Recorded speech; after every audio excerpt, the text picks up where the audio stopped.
Here is a question Nigeria's security establishment does not want you to sit with.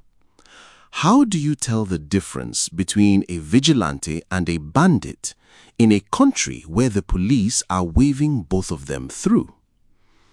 A video went viral this week. In it, a long convoy of motorcycle riders in military-style camouflage, some of them carrying what analysts and viewers online described as anti-aircraft grade weapons, rides past a police checkpoint in Katsina State. The officer at the checkpoint does not stop them. He does not question them. He does not raise a rifle. He waves with a smile. And then, before Nigerians could even finish processing what they were watching, someone inside that vehicle said it for all of us. In Hausa, "Wadenen duk barayin dajine." All these men are forest bandits. The Nigeria Police Force issued a swift response. They said, those are not bandits. Those are registered members of the Vigilante Group of Nigeria. Those are hunters. This was routine. Move along. But here is what the police did not explain, and this is the question that will drive everything we cover today. Before we go any further, if you are new to this channel, welcome. Naija Inside Desk exists for one reason: to give you the kind of analysis that goes beyond the headlines and the noise. Subscribe now, because this conversation is about to get deeper. Let us set the scene precisely, because the details here are not incidental, they are the story. The video was recorded in Katsina State, inside a commercial vehicle traveling along a road in or near the Musawa-Matazu corridor. The footage shows a large convoy, not 2 or 3 men, a large convoy of motorcycle riders moving in the same direction past stationary civilian vehicles, past a uniformed Nigerian police officer. The riders are masked. They are wearing military pattern camouflage. They are carrying weapons that are not standard issue for hunters or community watch groups.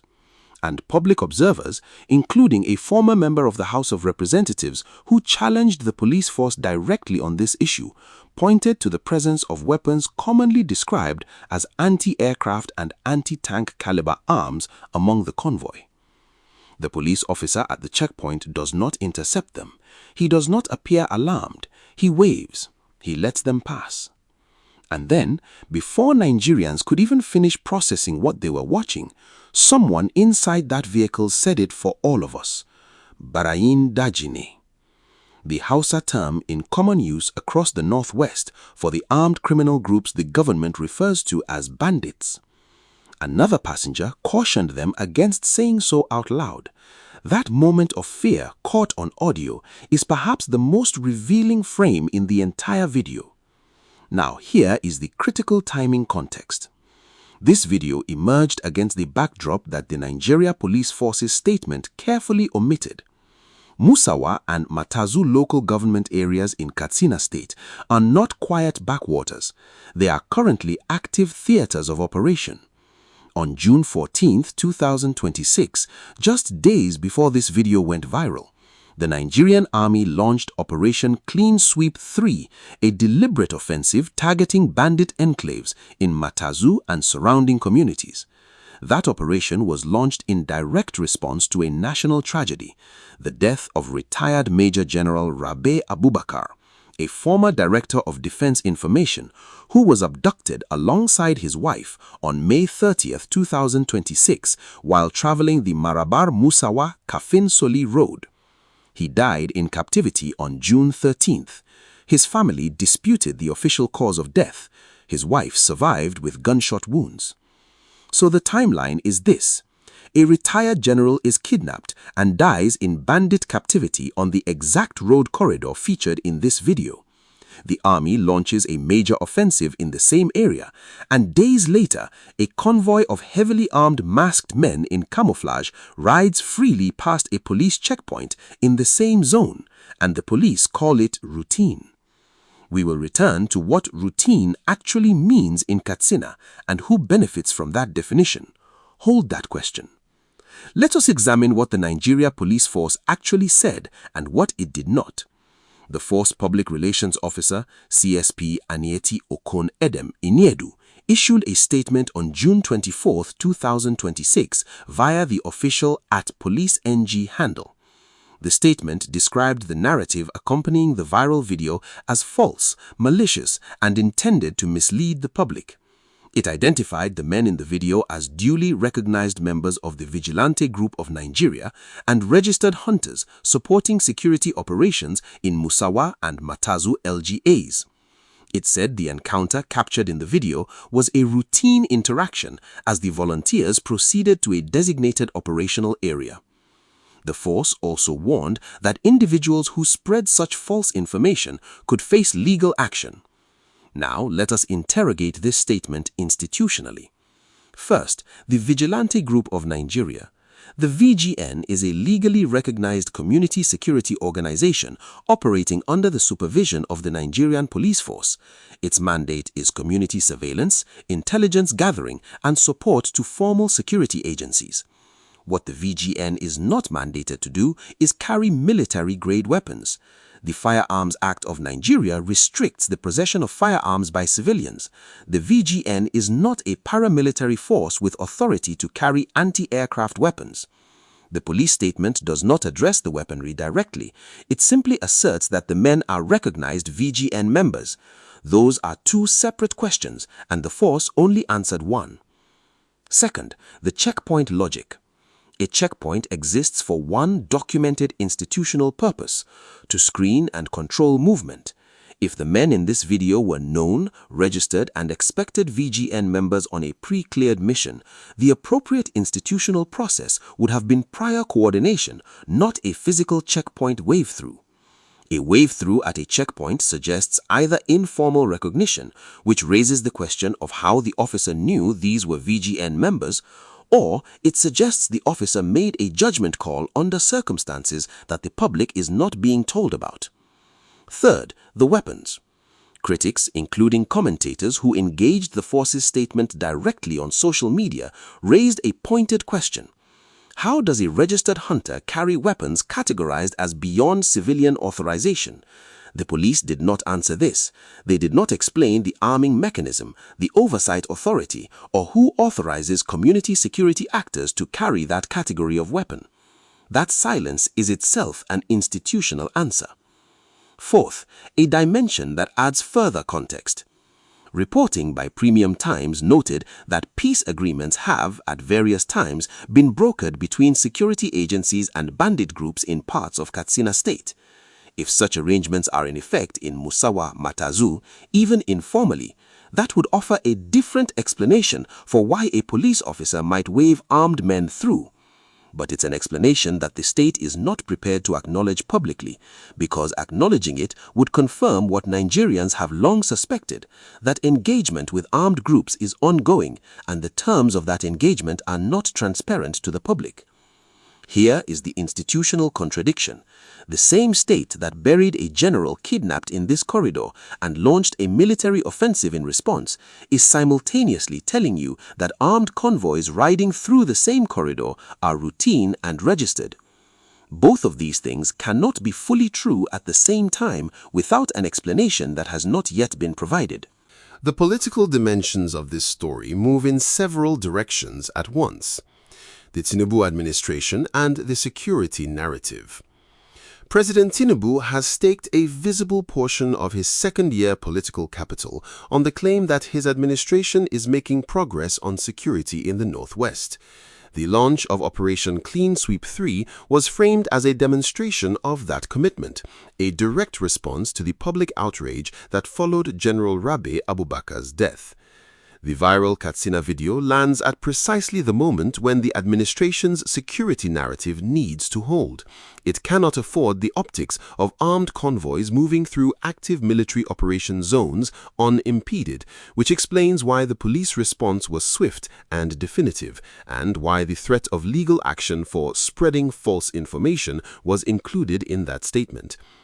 Threatening legal action for sharing a video that millions of Nigerians have already seen is not a security strategy.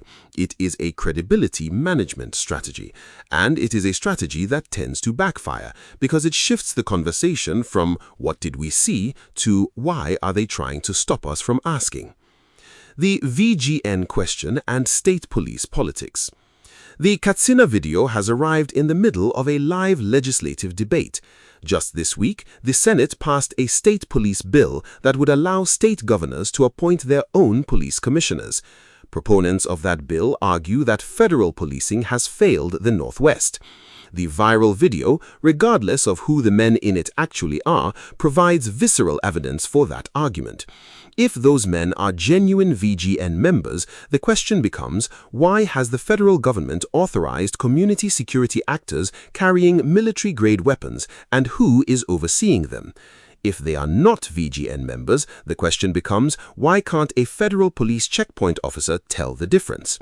Both conclusions feed the state police argument. That is a political outcome that the presidency and the Inspector General's office will be calculating.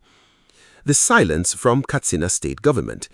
Katsina State is historically significant territory in northern political dynamics. As the home state of former President Muhammadu Buhari, it remains a bellwether for Northwest Bloc positioning. The Katsina State government has not issued an independent statement on this video. They have not confirmed or denied the presence of VGN operations in Musawa, Matazu on the date in question. That silence is conspicuous. A governor whose state is under active military operation and whose roads featured in a nationally viral security video would normally be expected to either confirm the police account or distance themselves from it. The absence of either suggests careful political calculation. Who loses from this story? The Inspector General of Police loses credibility, not because of the video alone, but because the force's response has amplified rather than resolved the public's concerns. CSP Inyedu's statement has been scrutinized publicly in ways that a quieter non-response would have avoided. The response also introduced a legal threat that Nigerians from Lagos to London are reading as an attempt to intimidate witnesses rather than clarify facts. Now, if what you just heard challenges what you thought you knew, drop it in the comments. I want to hear your read on this before we get to the part that reframes everything. We said at the start that there is a question about what routine means in Katsina. We are going to answer that now, and the answer has nothing to do with vigilantes. What does routine mean in a state where Operation Clean Sweep 3 is ongoing? It means one of three things, and none of them are comfortable. Option 1. The men in the video are genuine VGN members operating in a coordinated, pre-cleared capacity. If that is true, the Nigerian state has armed community actors with weapons beyond what the Nigerian law authorizes civilians to carry, in a state already on the military offensive without public transparency about the legal basis, the oversight mechanism, or the command and control structure. That is a governance failure of the first order. Option 2. The men in the video are bandits who have entered some form of informal peace arrangement with security actors in the corridor, the kind of arrangement that reporting indicates has existed at various times in parts of Katsina. If that is true, it means Operation Clean Sweep 3 is being conducted in parallel with accommodation of the very groups it is supposed to neutralize. The killing of a retired general is the public trigger for an offensive that is happening in an environment where the operational boundaries between enemy and ally are not clear. Option 3. The officer at the checkpoint made an individual, fear-driven decision to let an unknown armed convoy pass without confrontation. That is the option that the passenger's cautious audio suggests. If that is true, if a Nigerian police officer, armed with a rifle, chose not to challenge 100 armed men on motorcycles, then what we are witnessing is not a failure of policy, it is a collapse of operational will. And that is the most destabilizing conclusion of all, because no policy reform addresses it. For ordinary Nigerians, the farmers in Musawa, the traders using the Maraba-Kafinsoli road, and the family of the late General Rabe Abubakar, who died on that same corridor, none of these three options offers reassurance. What it means is that the armed groups in the northwest have achieved something that the Nigerian state should find alarming. They are no longer visible. They move in daylight. They move in convoys. They move past checkpoints. The most important word in the police statement is not vigilantes. It is the last one. They threatened legal action against those who spread the video, not against the men carrying anti-aircraft weapons in camouflage on a public road. The legal threat was directed at you. This story does not travel as a local incident. It travels as a data point in a much larger conversation. International security analysts and West Africa watchers have been tracking a pattern across the Sahel and its peripheral states: the increasing militarization of civilian populations, the blurring of lines between state security actors and community armed groups, and the emergence of what some researchers call managed insecurity. Situations in which armed non-state actors are neither fully suppressed nor fully integrated, but rather held in a transactional relationship with state forces.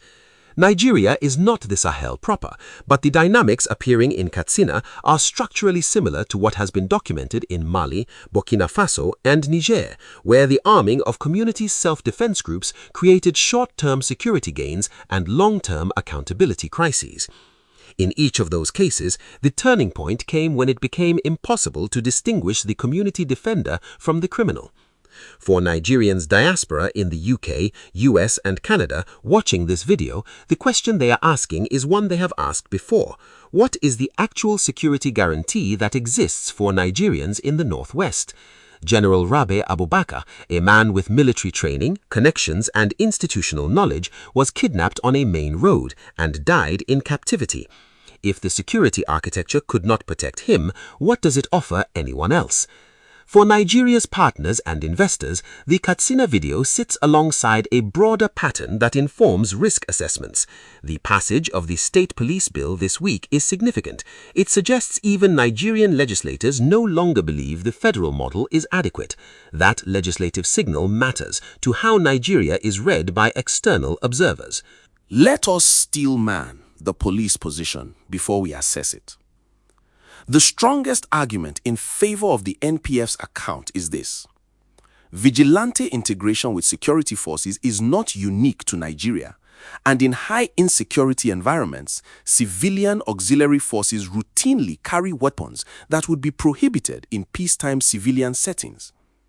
In states like Borno, hunters and civilian Joint Task Force members have operated for years in configurations that look to an outside observer indistinguishable from armed non-state actors, and yet they have contributed meaningfully to counterinsurgency efforts. The presence of armed men who look like bandits does not by itself prove that they are bandits. There is also a legitimate critique of the social media ecosystem that surrounded this video. The same Nigerian Twitter and Facebook space that identified the men as bandits within minutes is the same space that has circulated digitally generated images claiming to show bandits handing over General Rabe Abubakar's body, a claim that PR Nigeria's fact-checkers found to be AI fabricated. Viral outrage is not a substitute for verified investigation. Those are real and important corrections to the most extreme claims circulating online. But the steel man does not resolve the core evidentiary gap. The police's account requires us to accept that registered VGN members in Musawa Matazu are authorized to carry anti-aircraft category weapons, that their movement through an active Operation Clean Sweep 3 zone was pre-coordinated, and that the specific checkpoint officer was fully aware of their identity and mission. None of those three elements has been independently verified. The police statement asserts a conclusion without providing the procedural evidence that would make that conclusion verifiable. The misconception to correct most urgently is this: this story is not primarily about whether those specific men are bandits or vigilantes. That is a binary that misses the deeper institutional question. The question is whether Nigeria's security framework in the Northwest has created conditions in which that distinction is no longer reliably enforceable by the state or by anyone watching. When a government tells you not to believe what you saw, the burden of proof falls on the government, not on the citizens who were there. 3 most likely next moves. First, the video will disappear from official discourse. The NPF has issued its denial. No further official acknowledgement is expected. There will be no independent investigation announced. There will be no public briefing on the arming authority or command structure of VGN operations in Musawa Matazu. The strategy is to let the news cycle turn. Second, Operation Clean Sweep 3 will produce announced successes. In the coming weeks, expect press releases announcing neutralized bandits, recovered weapons, and rescued communities in Matazu. These announcements serve 2 purposes.